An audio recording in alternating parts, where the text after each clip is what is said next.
जिसके बाद सैलाब की सूरत हाल पैदा हो गई है। ओज नदी में सैलाब आने से तहसील नगरी के गांव मंडूरी में कई एकड़ फसल बर्बाद हो गई। इसके अलावा कई इलाकों को जोड़ने वाली गांव की सड़क भी बह गई। मुतासरा गांव वालों ने महकमे फ्लड कंट्रोल के खिलाफ एहतजाज करते हुए मुआवजे का मुतालबा किया है।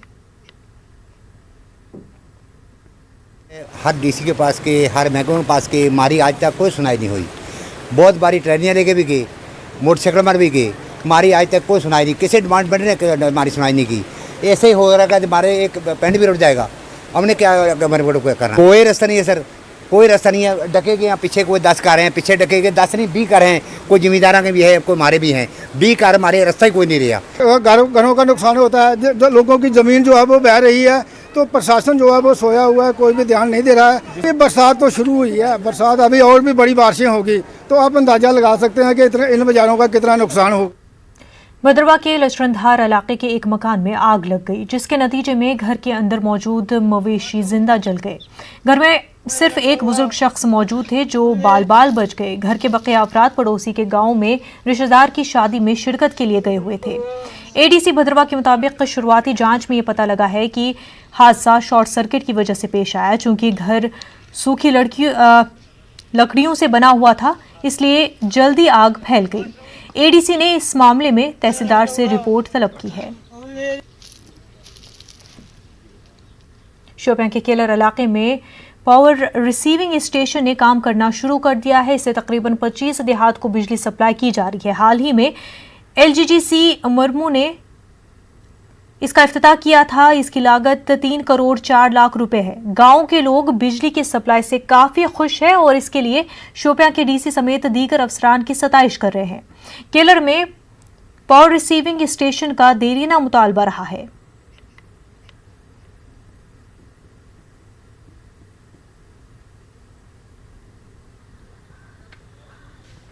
ये 6.3 MVA इसकी कैपेसिटी है। यहाँ के जो लोग हैं, यहाँ के जो एरियाज़ है, गांव है, तो इनको शादी मरग से फीड होता है इससे पहले।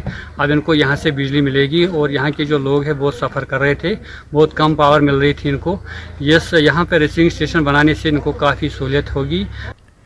बांडीपुरा से गुरेज तक बिजली की तरसीली लाइन बिछाने का काम तेजी से जारी है। इस मंसूबे को लेकर गुरेज और तुलेल के लोग मुख्तलिफ खदशात का इजहार कर रहे हैं।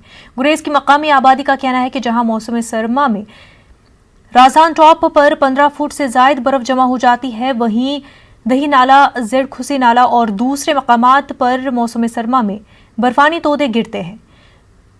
यूं खंबे नस्ब करके गुरेज तक तरसीली लाइन बिछाने का काम सिर्फ और सिर्फ पैसों का गलत इस्तेमाल है। वाज़ेह रहे कि पिछले साल नस्ब किए गए खंबे कई मकामात पर मौसम सरमा में हुई बर्फबारी की वजह से लुढ़क गए हैं। लोगों का कहना था कि बेहतर यही रहता है कि गुरेज में ही कोई छोटा सा बिजली प्रोजेक्ट बनाया जाता या तरसीली लाइन को ज़ेरे ज़मीन गुरेज तक लाया जाता। गुरेज और तुलेल के लोगों को जनरेटरों के जरिए शाम के वक्त कुछ घंटों के लिए बिजली फराहम की जाती है।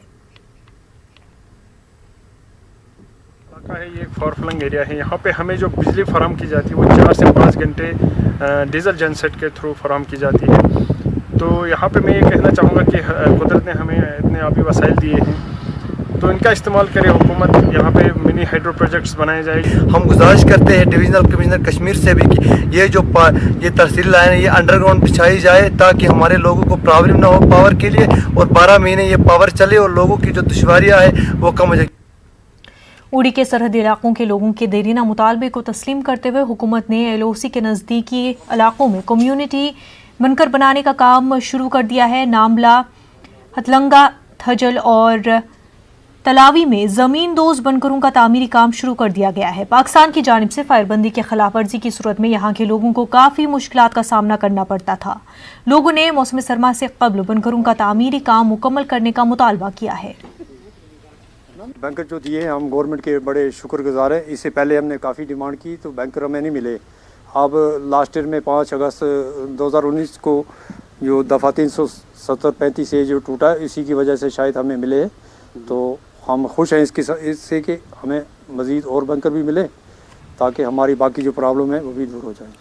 जिला सांबा में DC के अहकामात के बाद 10 रोज़ बाद कुछ वक्त के लिए लॉकडाउन में नरमी दी गई है। अहकामात के मुताबिक तमाम दुकानों को खोलने की इजाज़त होगी, शाम 5 बजे से फिर से सांबा की तहसील घगवाल, सांबा, विजयपुर और बारी बरहमना में दोबारा लॉकडाउन शुरू हो जाएगा और ये 4 अगस्त तक जारी रहेगा।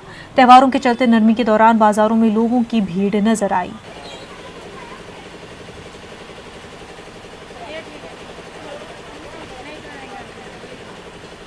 कोरोना वायरस की वजह से ईद उल जुहा की तैयारियों पर भी असर पड़ रहा है।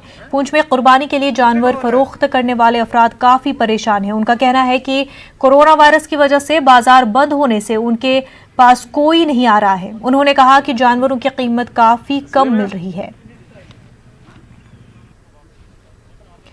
राजौरी के दुकानदारों ने ईद उल जुहा के मौके पर दुकानों को बंद रखे जाने की इंतजामिया के फैसले की मुखालफत में एहतजाज किया। एहतजाजी दुकानदारों ने ऑड इवन फार्मूले के तहत तमाम तरह की दुकानों को खोलने का मुतालबा किया। एहतजाजियों ने सिर्फ अशाए ज़रूरिया की दुकानों को इजाज़त दिए जाने की मुखालफत की। पुंछ में कोरोना वबा की रोकथाम के लिए इंतजामिया चौकस है।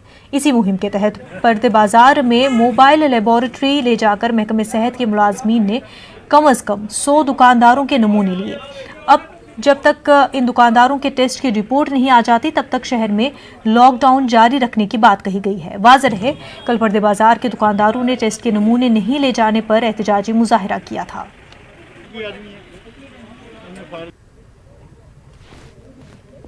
अखनूर के खोड़ में वाक़े गगरियाल के शहीद नायक कृष्ण लाल को उनके यौम शहादत पर याद किया गया। शहीद की याद में नंकियान मरचंगी गांव के पास गेट तामीर किया गया, जिसका आज इफ्तिताह किया गया है और शहीद नायक कृष्ण लाल को खराज अकीदत पेश किया गया।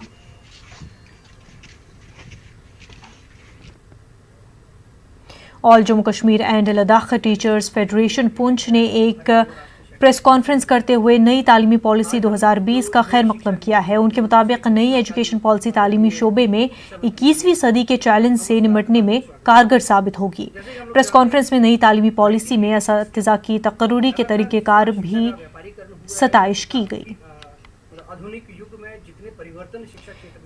राजौरी में जम्मू कश्मीर का तीसरा बड़ा इंडोर कम आउटडोर स्पोर्ट्स स्टेडियम 2.5 महीनों में बनकर तैयार हो जाएगा। फंड्स की कमी की वजह से गुज़श्ता 10 साल से इसका काम रुका हुआ था। ये स्टेडियम 7 करोड़ 22 लाख रुपए की लागत से PWD डिपार्टमेंट ने 2009 में शुरू किया था। DC राजौरी ने इस स्टेडियम की तामीर के बाद जिले में खेल को जबरदस्त फरोग मिलने की बात कही। भी हमारे युवा थे, उनको यहाँ पे ऐसा कोई व्यवस्था ही नहीं थी। जिस तरीके की प्रतिभा सामने आनी चाहिए थी उस तरीके की नहीं आ रही थी। और ये जो स्टेडियम बना है इसकी वजह से हमारे जो युवा हैं उनमें एक विश्वास था जागा है। जो ये स्टेडियम बना है बड़ा अच्छा स्टेडियम बना है। टैलेंट तो बहुत था हमारे लोगों में। डिस्ट्रिक्ट राजौरी में जो भी खिलाड़ी थे वो ज़्यादातर गाँव में खेल के रह जाते थे। इससे ये फ़ायदा होगा कि बाहर से भी खिलाड़ी आएंगे, हमारे जो खिलाड़ी हैं उनको भी मौका मिलेगा उनके साथ खेलने का। सांबा के सरहदी गांव कोलपुर से कामूरे तक की सड़क खस्ता हो चुकी है। इस सड़क का तामीरी काम मुकम्मल नहीं किया गया है। PWD ने सड़क को अधूरा छोड़ दिया है, जिससे सड़क के कंकर और गड्ढों की वजह से आए दिन हादसा पेश आ रहे हैं। मकामी लोगों ने सड़क का तामीरी काम मुकम्मल करने की इंतजामिया से अपील की है। बिल्कुल गंदा रोड है और गवर्नमेंट भी गंदी है, ठीक है।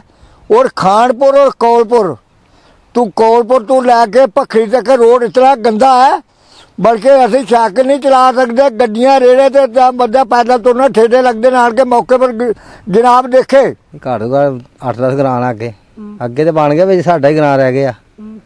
बस खानपुर ते कौलपुर दे विच ही है, इन्ना टोटा विच भखरी तक। कश्मीर न्यूज़ में फिलहाल इतना ही। आदाब।